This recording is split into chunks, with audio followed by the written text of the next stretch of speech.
Hi everyone, this is John. I hope you're well. A lot of coronavirus stuff is starting to ease up. A lot of places are opening up, but they still say the numbers are high. So I hope you're well. Hope you're staying safe. I'm in LA at a park called Pan Pacific Park. I was actually made a video here previously on art when I was doing art, photographing Art Deco. There's some architecture here that's really cool. The last couple weeks I've been sort of, I don't know, bored with photography because I feel like I've been everywhere. So it's been kind of a challenge to find something different to photograph. So when I get into these creative ruts, I take a step back and start to ask what's important to me. And it's not just camera gear, Instagram likes, all that kind of thing. As fun as those are, it's, that stuff falls flat kind of quick. So I was looking on Google Maps and I came to Pan Pacific Park. And I thought, I've already photographed that. I photographed what was interesting to me. And somehow right next to, within the park itself, about 50 yards over, there's this Holocaust Memorial. And that struck a chord really quick.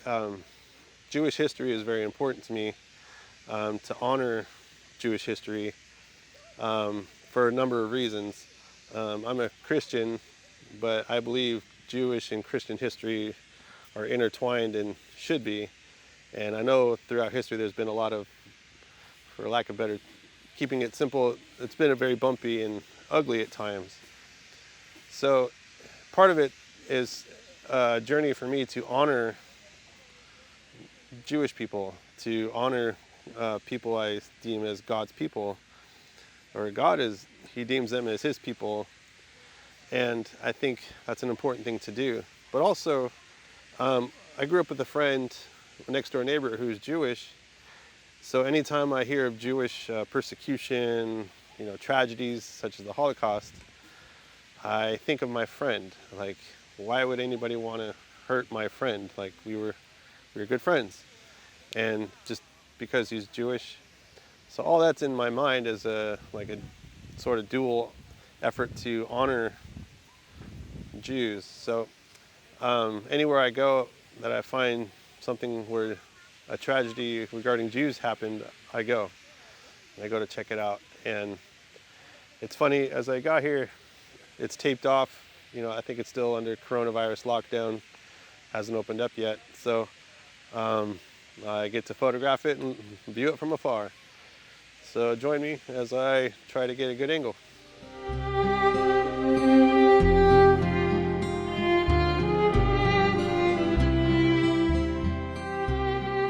So the first shot I see that I'd like to get, which is not possible today, it's from the middle. The pillars, or whatever these things are, they form a ring. And I'd like to get a shot from the middle with a wide angle, just looking up, like looking up to the sky. There's this circle, this unity of looking up. And to me, it's like looking to God, asking for help. Like, this is a dire situation. Lord, help us. And to a lot of people, it's just like this heartbreak that help didn't seem to come.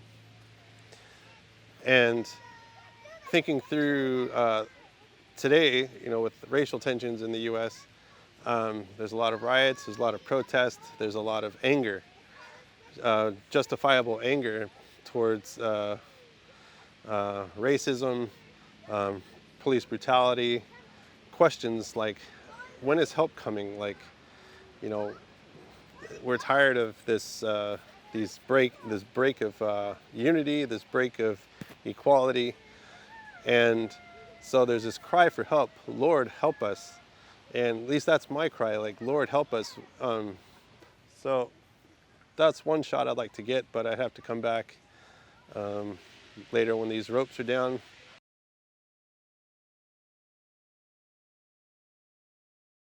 I mean, I could just hop the fence, but I'm not going to. Just out of respect of the place, and also just to not get kicked out. So we'll leave that for next time.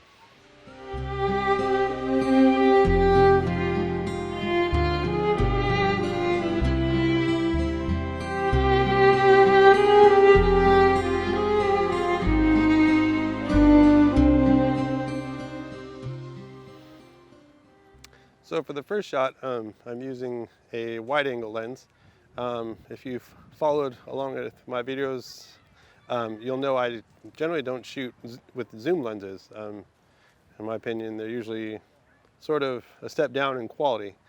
They're convenient, of course, but usually they're a step down in quality. The first shot, again, I'm composing in a square, and I really wanted to focus in on the pillars. And one thing I'm trying to do is block out the caution tape, because it's, I don't know, to me it's distracting. Maybe it tells the story a little bit, you know, show some caution. At the bottom of all the pillars, there's placards with facts and quotes from the Holocaust. The one I have in focus with this shot is, it says, "Of all the Jews who bore the brands of Hitler's death camps on their arm, only a mere handful lived to tell the horror that was the Holocaust." So it's kind of somber how many survived. On the other pillars, there's dates showing sort of, I don't know if milestones is the word, but when Nazi Germany came into being, when certain things were legalized, and when Austria was annexed, and different things. So it's kind of somber.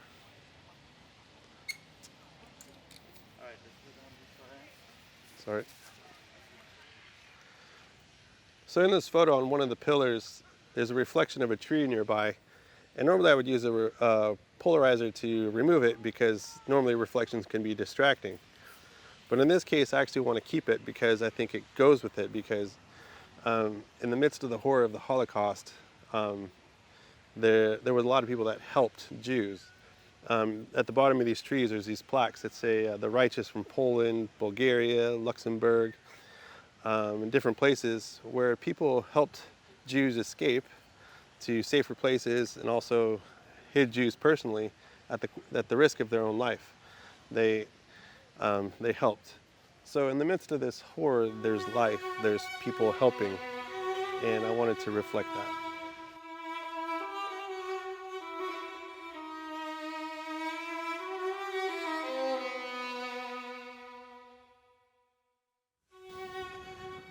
An interesting fact about this place, it's actually the first Jewish Holocaust Memorial in the United States.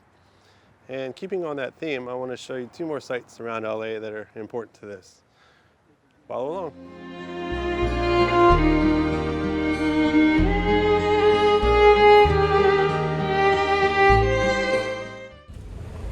But before I go anywhere, first some food. See, the key to eating a black and white cookie, Elaine, is you want to get some black and some white in each bite.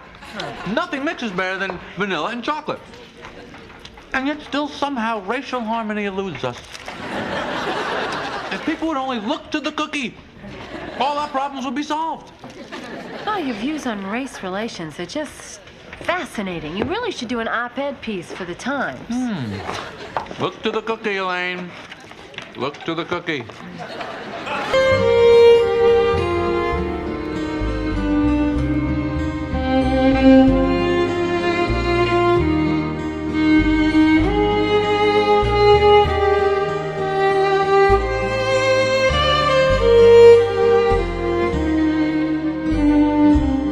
So I'm here at Chavez Ravine.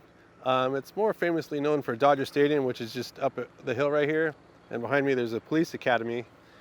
And right in between this little side road that has a lot of trash and just most people don't come on, is this site of the first Jewish site in Los Angeles. And it was actually a cemetery, but the first plot of land that's Jewish here was a cemetery. So most of the time when I come here, I'm just coming for Dodger games and passing in and out of the neighborhood without giving a thought to where I am. But seeing this marker, it really reminds me, you know, there's a lot more history here than just baseball. Actually, beneath Dodger Stadium, or prior to building Dodger Stadium, there was a Latino neighborhood in Chavez Ravine, or Elysian Park. That neighborhood, basically everybody was kicked out to be able to make the stadium, to build the stadium. And it was very controversial at the time in the 1950s. And it's still controversial today, depending who you ask. And for most people, you just come here for baseball and not even think twice about it. But seeing this, it makes me stop to think, where am I? What's come before me? What's come before even what's already here in my eyes? And it makes me think back to the history that there's people here, and there's people that call this place home. And, we have Koreatown, we have Chinatown, we have Little Armenia, we have Little Ethiopia. So it's starting to make me curious, like, who are these people that make Los Angeles? There's other cities around the world, the same thing. You have many groups of people making up one city. And, it's cheesy to say, like, if we could learn just to get along. Anyway, just a thought. So I'd like to get a photo of this real quick, and we'll go to one more spot.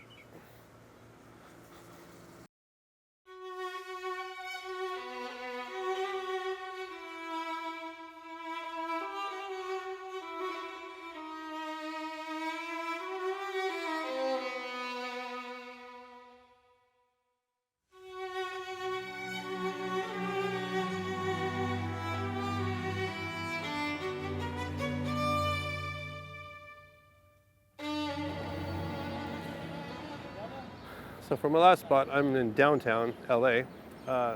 There's this apartment complex. You might ask, what's so big about an apartment complex? Well, it's only a few years old and they're still building it. But prior to that, it was a parking lot. And prior to that, it was the Philharmonic Auditorium. And back in the mid-30s, I'm a little fuzzy on details. Forgive me, I'm going off Wikipedia. In the mid-30s, there was a large gathering of protest by Jews to protest what was going on in Germany and around Europe in treatment towards Jews. And there was a big push to try to get more Jews to be able to immigrate to Los Angeles, to the United States. Because prior to that, there had been a law put in place, immigration law put in place to limit how many people can come from Europe, because there was a large influx of immigrants. And by tragic turn of that included Jews, that barred how many Jews could come when thousands were fleeing Hitler and what Hitler was doing. Needless to say, there was a limit on how many Jews could come. And there was a protest here, and it got me wondering, like, this was before the US entered the World War, and for the longest time, the US was somebody who just kind of stayed out of foreign affairs, so it seemed. Now, coming here made me think about getting involved, the idea of getting involved. As I showed those plaques at the park near the memorial, there's people that put their lives at risk in Europe to help Jews. You could lose, in the US, you could lose popularity by speaking out against something. You can lose viewers, YouTube viewers, you can lose your business, you can lose some things, or your reputation or friends. And when we speak out against something, you're stepping out on a limb of who knows what's going to happen. So here there was this, Jewish groups were actually kind of mixed at the time, of arguing like, who cares, to we need to do something about this. And the best way in the US is democratically with, protest, with voting and, beseeching the government. Well, the law that was in place limited how many Jews could come. So thinking today, getting involved, you want to err on the side of right, but what if you're like me, you're somebody who think, I don't know who's involved, what's going on. The best thing to do is start asking questions. And sometimes you just ask the groups that are involved, what's going on? Who are you? What are our goals? Because the goal, in my opinion, is unity, human dignity, respect, and not just getting along, by turning a blind eye, but actually respecting other people.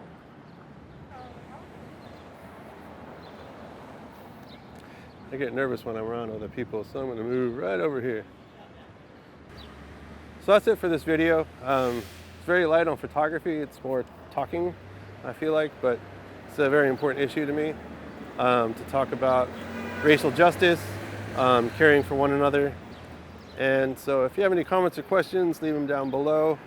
I'm not an expert on everything, but I love to talk and I love to listen. So I'll see you next time. Bye.